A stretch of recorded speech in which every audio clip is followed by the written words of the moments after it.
Salut à vous et bonne matinée si pour vous aussi c'est le matin.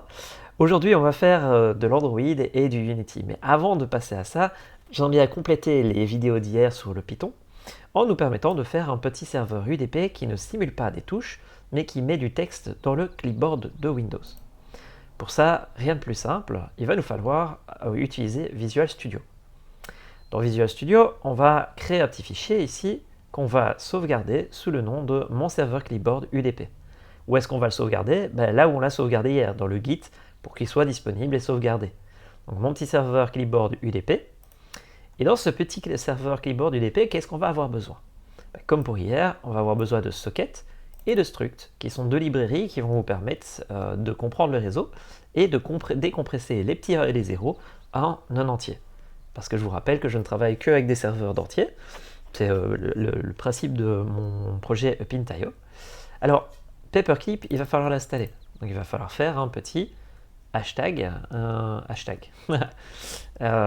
pi install Paperclip. Donc on va prendre ça, on va faire Windows R, CMD, et on va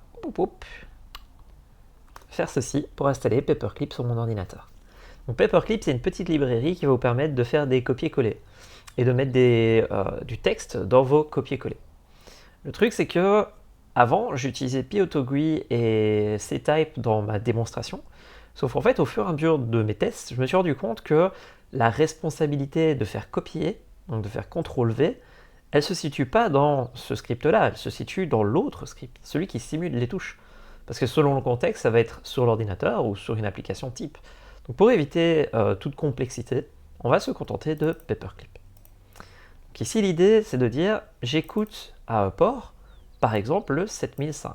Si vous avez suivi les vidéos précédentes, vous savez que la suite de l'exercice, on va faire un petit serveur UDP qui va écouter à ce port. Alors est-ce qu'on a besoin d'écouter à Enter? Plus maintenant, vu qu'on n'utilise plus le Pyotogui. Ici, on va faire une petite liste, un dictionnaire au texte normal. L'idée, c'est de dire, si je reçois le numéro 42, je vais mettre ce texte. Si je reçois le numéro 314, je vais afficher pi. Si jamais on demande ce chiffre-là, je vais danser, barquer, applaudir, ça c'est plus pour wow. Et si je reçois ce chiffre-là, boops, on va plutôt mettre why not Zoidberg.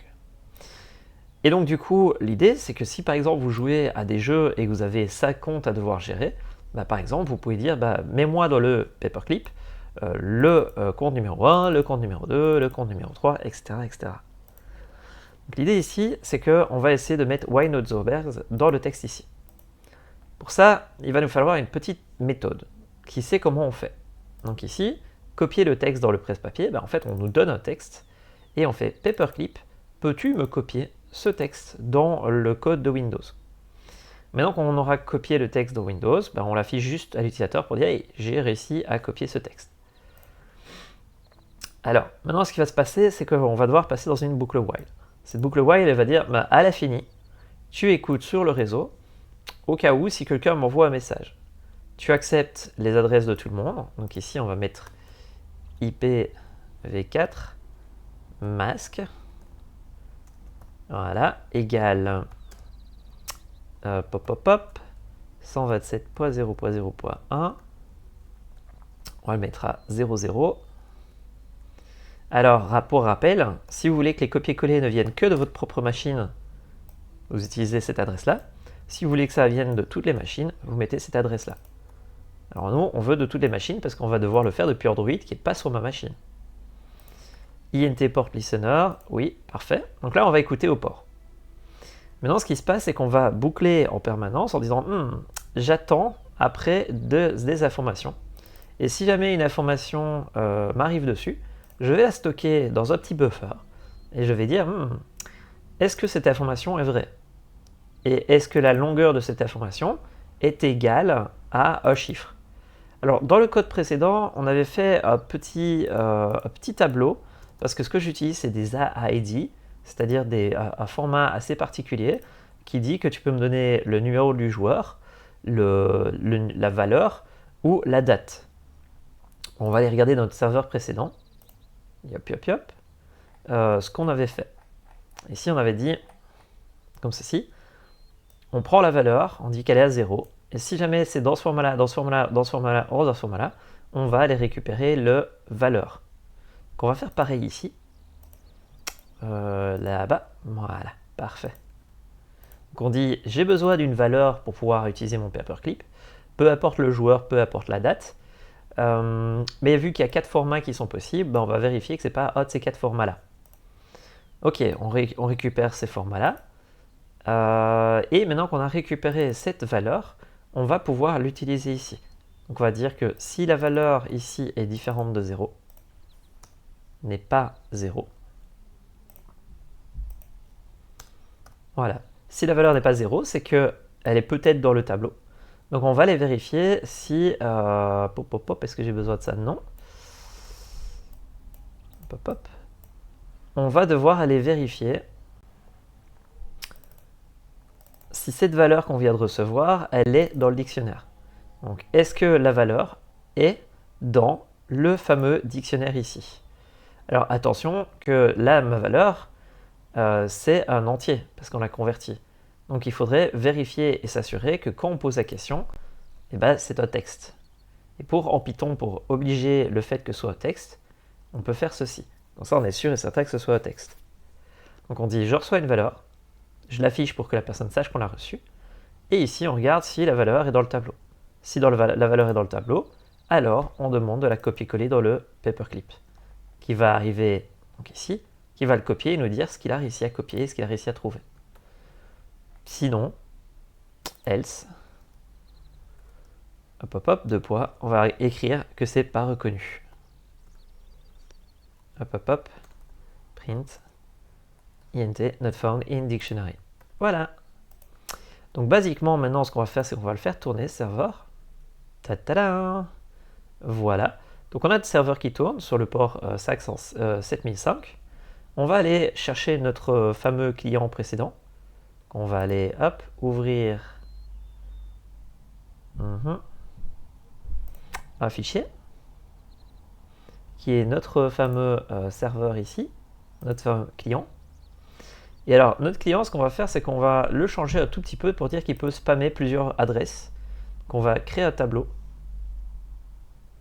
Ici, hop là. Comme ceci. Et on va lui dire qu'il est à 7078, mais aussi à 7005. Comme ceci.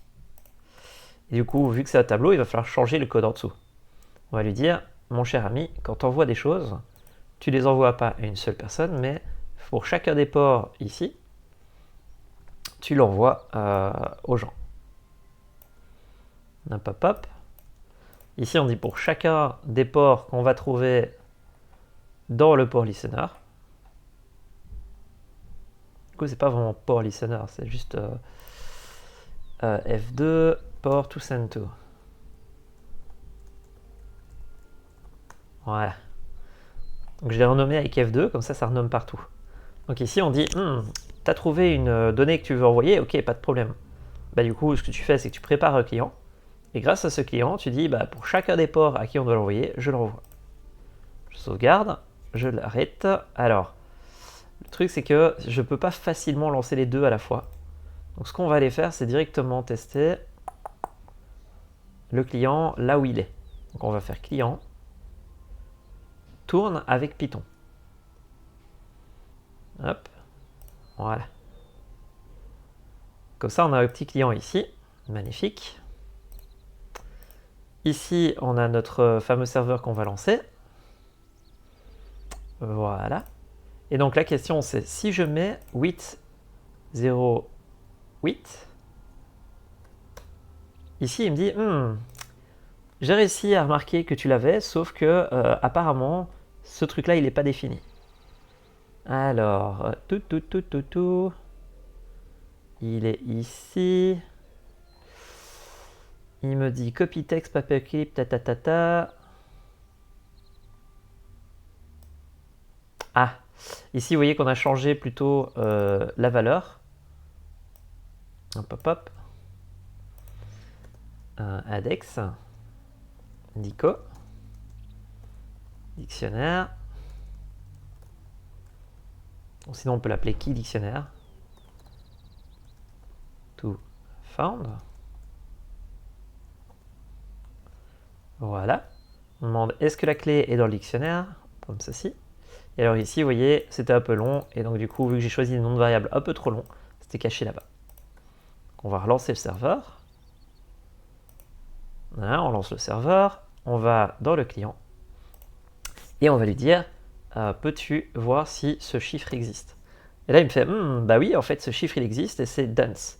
Donc regardez, si je fais copier-coller, tadam, dance. Si je fais 808 S ou SAC, pardon, hop là, est-ce qu'il va le trouver? Bah, il l'envoie au serveur, le serveur il fait bah oui, j'ai trouvé le 808 SAC et j'ai Why Not Zosberg. Donc maintenant, si je vais dans le jeu, un pop-up, que je supprime ça et que je fais copier-coller, Why Not Zosberg. Maintenant, si j'avais mis 80, alors ici je crois qu'il a bugué. Ah, il y a mon serveur qui a bugué après Zoisberg. Ok. Si je mets 8081, ah c'est bon, donc clavier à moi qui bug. Ah bah non, qu'est-ce que je raconte, c'est juste qu'il faut l'envoyer depuis le client. ma faute. 801, et là on a slash dance. Donc ici, si je fais ceci, et que je fais copier, ils n'ont pas mis slash dance dans le texte. Vous voyez que, basiquement, ici, si j'étais dans World of Warcraft, j'aurais pu danser avec cette commande. Donc voilà, basiquement, vous avez fait votre premier serveur de copier-coller. Ce qui veut dire que maintenant, on va pouvoir mettre du texte ici, mettre un numéro là-bas, et depuis un ordinateur distant, un téléphone distant, demander de mettre du texte dans le copier-coller. Il faut comprendre que Windows, on peut simuler des touches de clavier sur une application, mais la souris et le clipboard, ils ne sont pas liés à une application, ils sont liés à l'OS en lui-même. Ce qui veut dire que si jamais vous avez plusieurs joueurs sur votre ordinateur, si vous faites ce qu'on appelle du multiboxing, le copier-coller n'est pas propre à l'application, elle est propre à Windows, donc il faut se le partager avec toutes les autres applications qui tournent. Faites attention à ça. Donc par exemple, si vous faites du code et que vous en avez marre d'écrire ceci, ce que vous pouvez faire, c'est qu'avec une pédale pour pied, vous dites que vous envoyez 9001 sur le port 7005. Ce qui veut dire que ici, si j'en ai marre d'écrire du code, je peux écrire ceci. Hop, hop, hop. Et qu'est-ce qui est maintenant dans le clipboard? Il y a ça dans le clipboard, donc tada! Donc si vous êtes un développeur et que vous n'aimez pas écrire ces trucs-là avec votre petit pouce, avec votre petit index, donc c'est pas un index, c'est pinky, c'est avec votre petit doigt, et ben vous pouvez le mettre sous vos pieds. Et du coup, vous n'aurez plus besoin d'écrire ça. Voilà, c'est la fin de cette vidéo. Maintenant qu'on sait faire un paperclip et les simulations de touches, il est temps de passer à Unity et Android. Allez, on se voit dans la prochaine vidéo. Ciao, ciao.